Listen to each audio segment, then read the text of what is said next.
Ladies and gentlemen, this is Joe's Classic Video Games back with another cool pinball repair video for you today.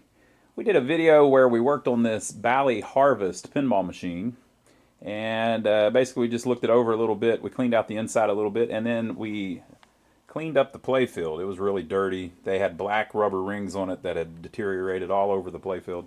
Got it looking pretty good. Still got some wear here and there, but it's very presentable. But now we need to get the thing to work, so we're going to work on that next. I think maybe we'll start in the back box. It's very easily found. Be easy to work back here, right? There's no back door or anything. So maybe we'll work through this first, and then we'll see if maybe we can get the thing to play. So I think the very first thing I'm going to do is I'm going to turn it off, and I'm going to remove these Jones plugs and then clean the pins on them.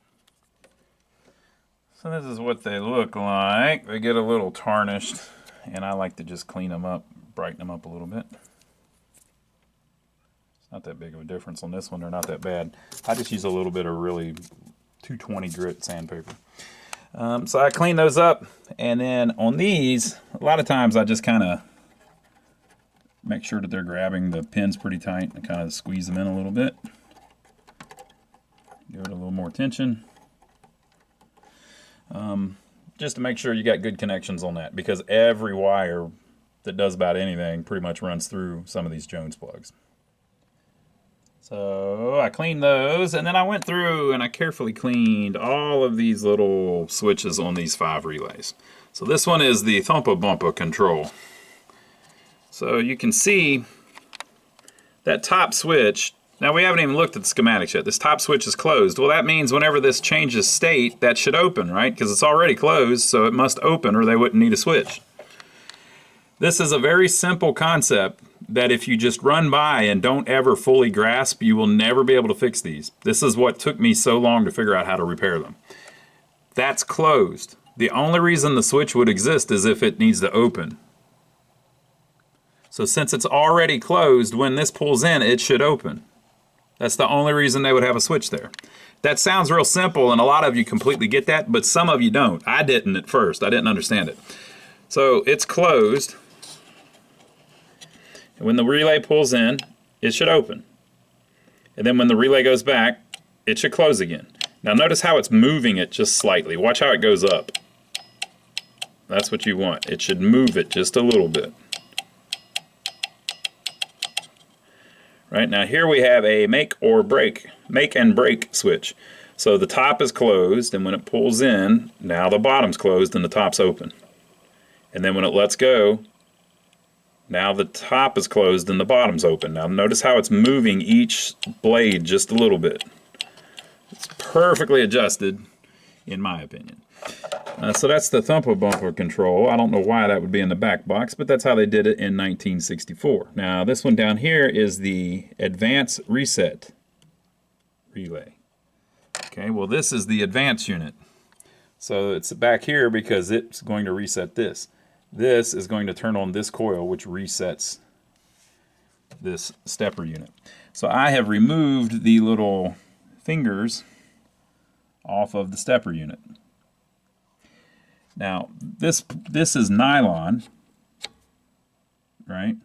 And don't be confused, it's 1964, it wasn't prehistoric. All of this is plastic too, you know, so there was plenty of plastic in the 60s. So this is nylon, and the bushing that it's in is metal. So you don't really need to lubricate it. You can take it all apart and clean it if you want. But the way this thing works is if this pulls in, this coil, going to push that wheel up. See the little lever down there?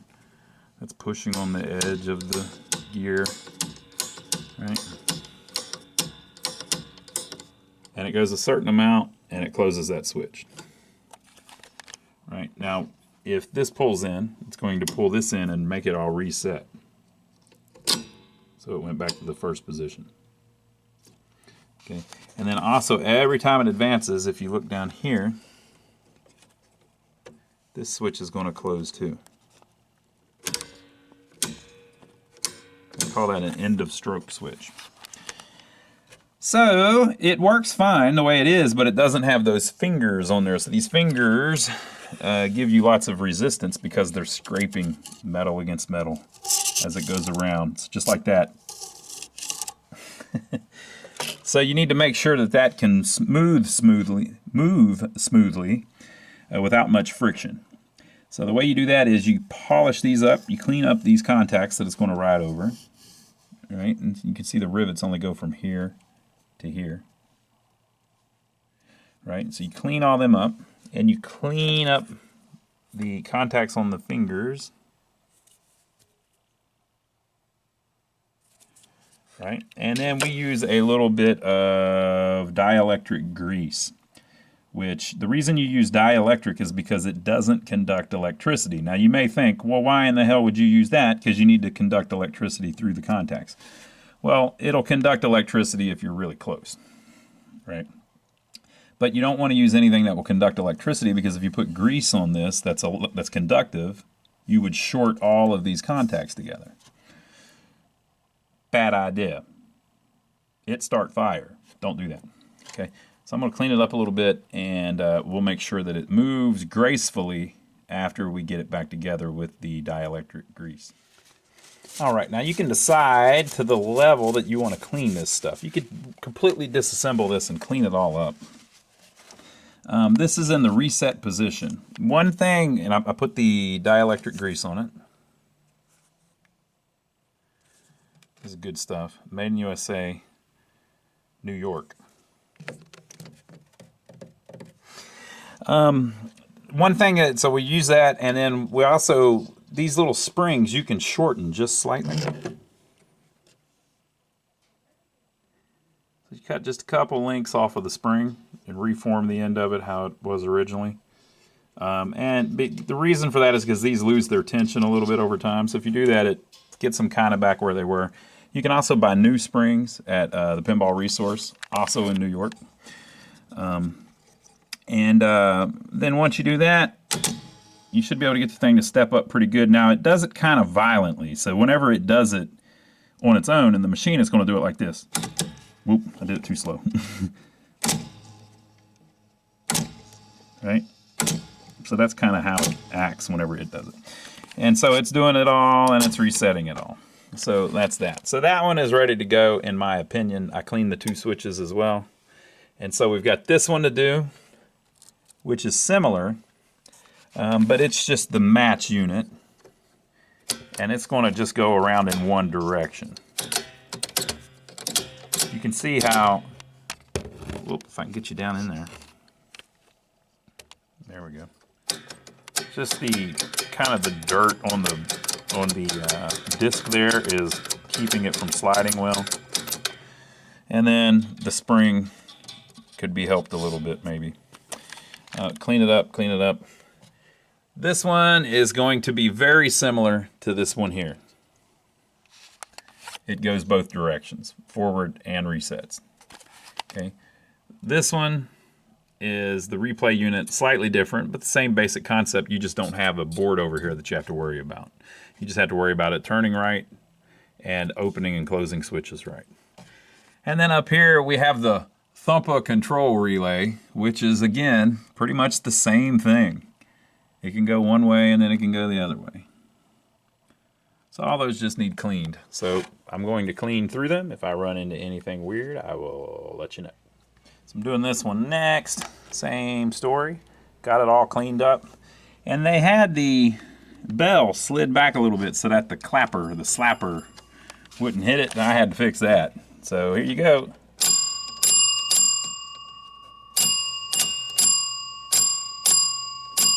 So every time the match unit moves, it will ring, which is probably every time you get 1 point. I would guesstimate. So that one's good. That one's good.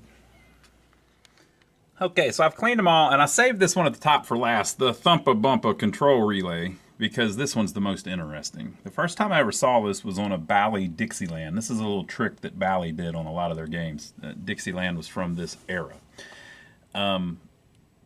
This is a genius little device. Now, imagine the money that it costs to include this in the game. In today's dollars, that would probably be like a $70 item, maybe a little more. 70 or 80 bucks they would have to spend on each one of those to put in the game. Back then, I don't know, probably $5 or $6 at least. The whole purpose of this thing is to control how often you can win a game. It's really genius. So if you look at the little fingers there, right? When I pull in this one coil, it moves up one position, and I've cleaned it and got it all working good. It moves up one position, okay? Now when I pull in this other coil, it goes down half a position. That's actually correct. That's how it's supposed to be.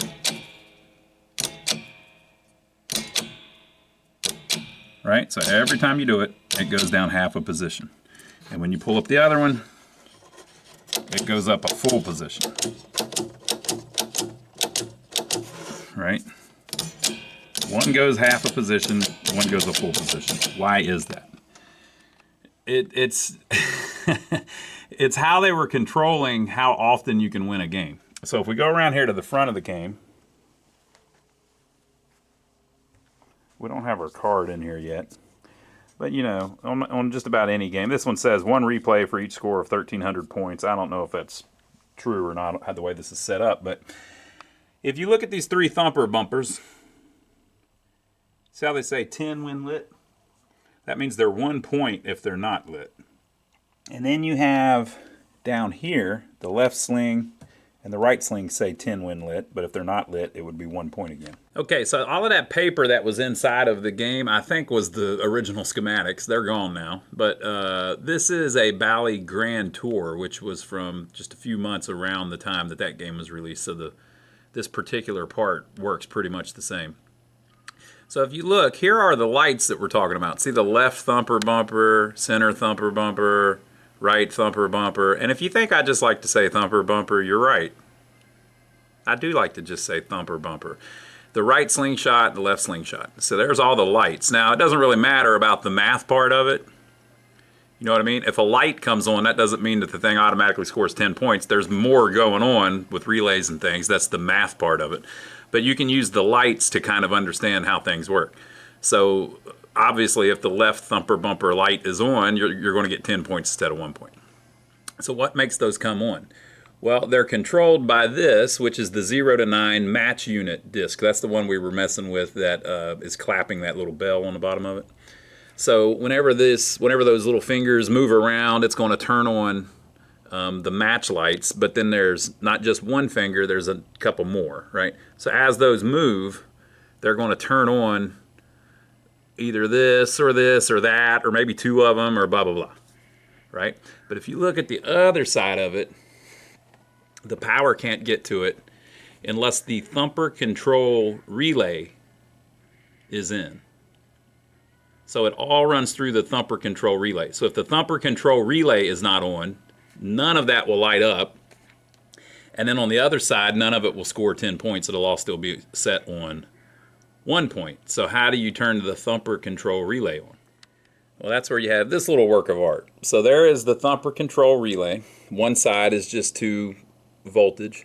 And then to turn the other side on, to send the power through the other side, it runs through that Thumper control unit disc.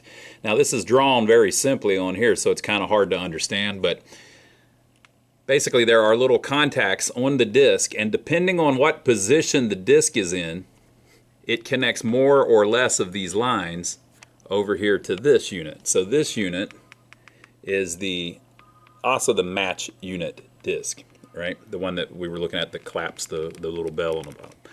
So depending on how the Thumper control unit is set, where it's at in its turning, there'll be 1, 2, or 3 of these wires connected over to this thing, right? And so as the match unit changes, it's going to get to a certain spot where it shorts across to the Thumper control unit disc if it's in the right spot, and it will turn on the Thumper control relay, which will make everything worth 10 points instead of 1 point. Okay? So why does it move up one position going one way and move down one position going the other way? basically the way it's set up is if that Thumper control unit is all the way reset, the lights on the Thumper bumpers and also the two slingshots at the bottom will be on fairly often. If that thing has stepped all the way up to the other extreme, they'll be on much less often, because less of this will be connected and this coil won't come on, and you saw how the lights can't even come on if that coil's not on. So that thing moves, and depending on where it is on the what step it's on the stepper unit, it will adjust how often it's even possible to get 10 points out of the pop bumpers. And you might think, well, it's just 10 points, who cares? Well, it's 10 times the points. That's one of the ways that you can win a free game easily, you know. So if you need 1,300 points and you're only getting 1 point every time you hit the pop bumper, you got to hit it 1,300 times. But if you're getting 10 points every time, you only have to hit it 130 times, obviously, right? So that's one of the ways that they can change how high of a score is even possible realistically, right? So it's set up where the operator didn't adjust that. It adjusts itself. That's the brilliant part of it. So if you come down here to the bottom,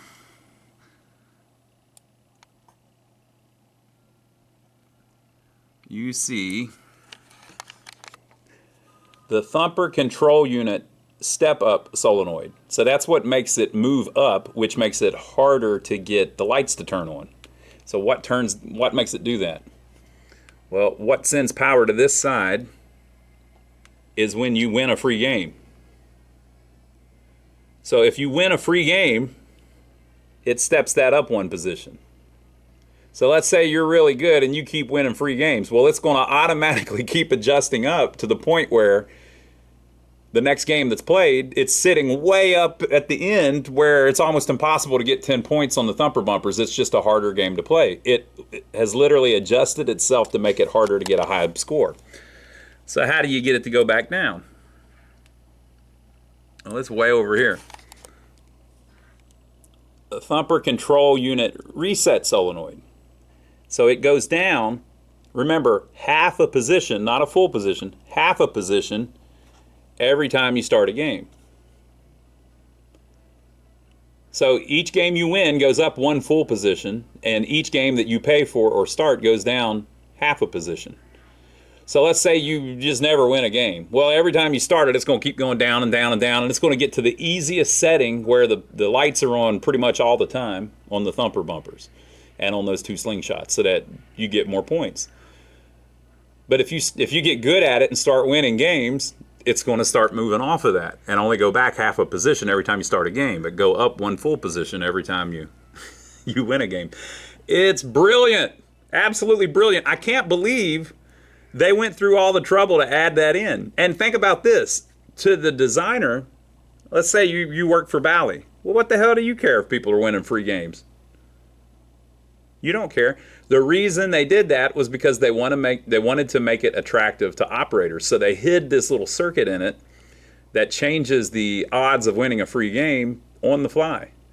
And I guess pitched that to operators. I'm going to see if I can find where they mention it on a flyer or something and how they pitched that to the operators, what they told them about that. But it's pretty brilliant, really. And they went through a lot of trouble to design it, and they went through an expense to put it in there. And I guess that was one of their things that they were showing the operators, hey, look, with this in here, it'll be harder for people that are really, really good to play the game and win all the time over and over again, because it'll actually adjust and make it harder for them on the fly. So it's a brilliant little design, and they used it for years and years and years. This is from '64. Dixieland was from '68, and I know it was in Dixieland. So they kept using it over and over again. So it must have been something that operators loved. Okay, so we're up to our score reels.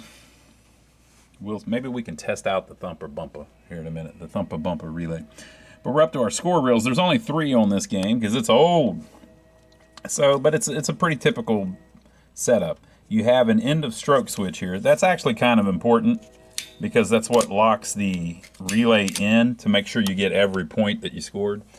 So while they were doing things like this, they were also making sure that you got all of your points. So if you hit something on the playfield that's 1 point, it's going to pull in the 1-point relay, which is going to stay pulled in until that switch opens. So if you have that switch broken or dirty or open, basically you'll see the score reel just kind of move a little bit, but not move all the way. It's because that switch is screwed up a lot of times.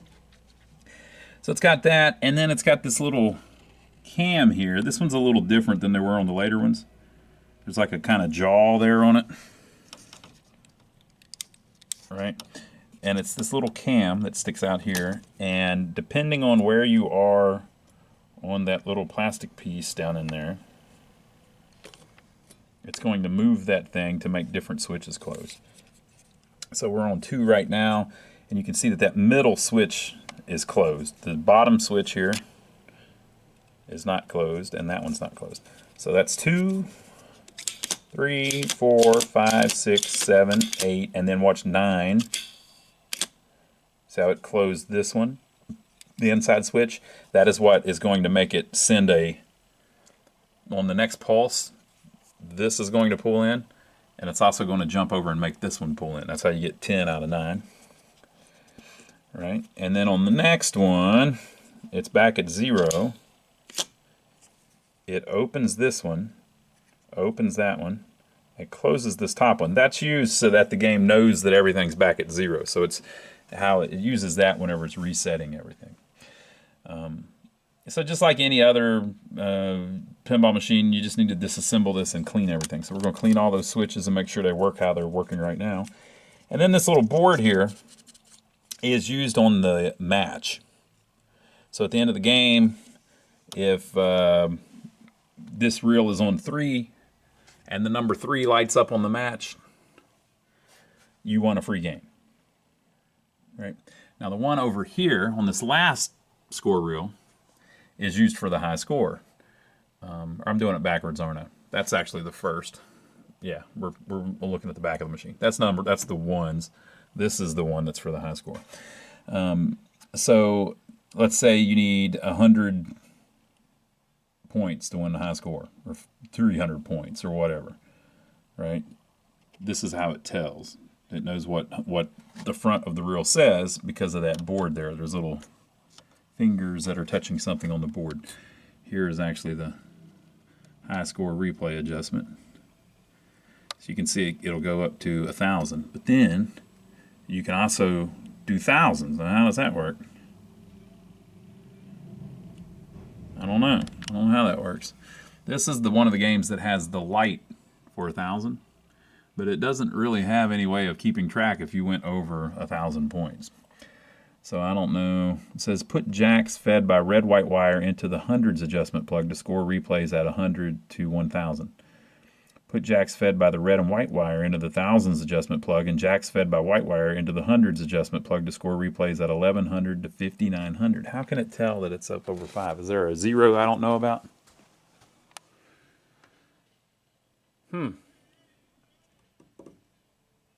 Maybe that's what our 1 through 10 is? I don't know. I don't think so. I don't know. We'll figure it out. But that seems a little off. I don't actually have the schematics for this one. Like I said, I think the mouse ate them up. But it claims that it can tell that you got 5,000 points. I don't know how that could be. Don't know how that's possible. But maybe maybe this advanced relay does it or something. That's the ball count. Maybe the advanced unit does it? I don't know. Yeah, the advanced unit must have something to do with these pumpkins. Got to. We ain't figured all that out yet. Alright, so I got the score reels clean. And I've got them set on something other than 0. So I've got it plugged in. Well, I haven't tried to start it yet or anything. Maybe the start button will do that for us. Let's see. Maybe not. Okay, it did successfully reset. It says ball and play 1. That's good. We haven't messed with any of the lighting behind the back glass yet. We've got 2 of the pop bumpers on. One of them's flashing because it has a flashing bulb in it. They don't have the way to turn a light on and off on an EM. It's just the bulb that's in there is doing that. So let's see what our Thumper bumper unit is doing. I think I've got it reset all the way back. No, I do not have it all the way back. Let's see if we can go back with it some more.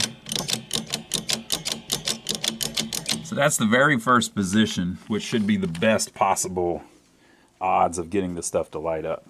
Okay. Okay, so I went through and replaced the feature light bulbs underneath the playfield so that we can see this a little better. So I'm going to hit the match unit, and our Thumper bumper is all the way down. Thumper bumper control thing is all the way down. So as you can see right now, the position we're on the match unit, all three pop bumpers are lit up. So we move one position, it's the same. Move one position, it turns off the left one. Now it's turned off the middle one. Now only the left one. Now the left two. And back to all three. And so you can see how it's cycling through and it's turning them on and off, right? Now you can do the same thing by getting points. You know, so while you're playing, it's going to be doing this. Right? And it's going to cycle through. If I can get it to score anything else. So as it goes through, every time you get 1 point, it's moving the match unit, which is making the lights change. Okay, so the whole point is, though, if this Thumper control unit has been stepped up, like so, eventually it will get to the point where your odds aren't as good. So let's put it way up here. So we're all the way.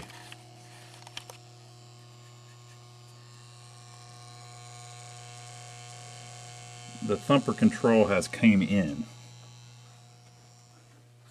Alright, so now all three of them are off. Let's see if we can get any of them to come on. I don't think you can if that relay's in, I guess. Well, there's two. One, off. Before they were never off, were they? All three of them? Two, off. Two, off. One, off. So now you're certainly not seeing all three of them on at the same time. Two on, off. Two off. One on, off. So you can see how it just changes it. And then also it's going to change these too. So if we were to win some free games, pay for some games, it would eventually half step its way back down. And it's going to be different depending on where it is. So if you're halfway, it might do it halfway as much. And so now that we're back down, let's see if it's fixed it. 1, 2, 1. There's all three again. Look, it's the 10 when lit and that 10 when lit are both on. That one went off, but that one's still on. Now they're both off. One's on. So you can see what I'm talking about, right? So it just makes the odds better.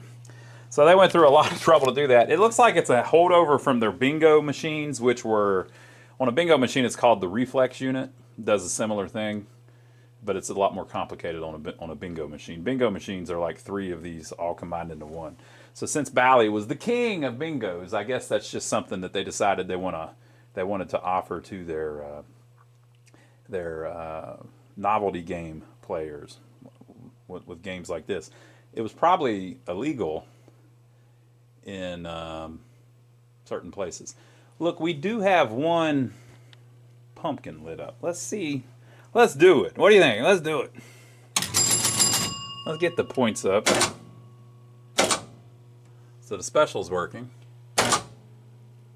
Ooh, let's see if when the special hits, is it raising up our... I can't see it. You're going to have to see it for me. I'm on position 4.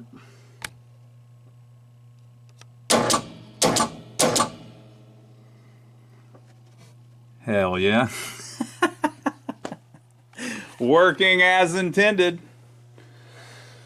Pretty crazy. Okay. Yeah, let's see if we can get the pumpkin to go up. What do you think? How can I get 100 points? Can I get 100 points?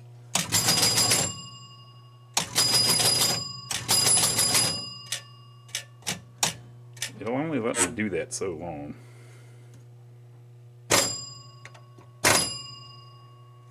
It doesn't want you to get 10 points over, 100 points over and over again for some reason.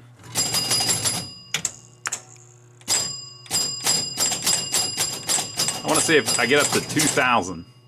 Yeah, look. It lit a 2, but it also lit up the 1. What the hell?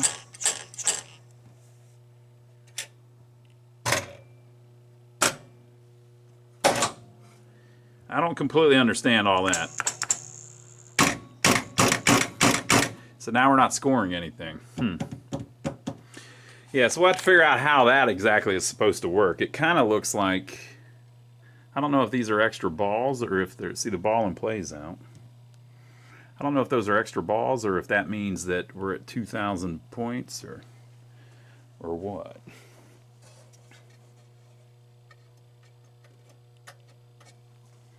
I haven't put a pinball in it yet. Let's see if I can trigger the end of the ball. Yep. Nope. Yeah, so I don't know completely what's up with that, but I guess we'll get to that next time, huh? I still haven't worked on anything underneath the playfield.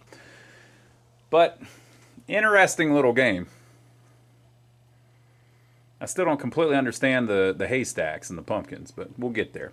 So I hope you enjoyed it. That's at least how the Thumper bumper unit works, and I think we're done with the electronics in the head at least. We still need to clean all of that and probably clear coat the back of the back glass so it doesn't get any worse and all of that. But we'll see you on the next video. Make sure to give us a thumbs up for taking the trouble to film it for you. And if you like old videos of old Bally pinballs like this, check out this one that we filmed a while back. I think you'll love it.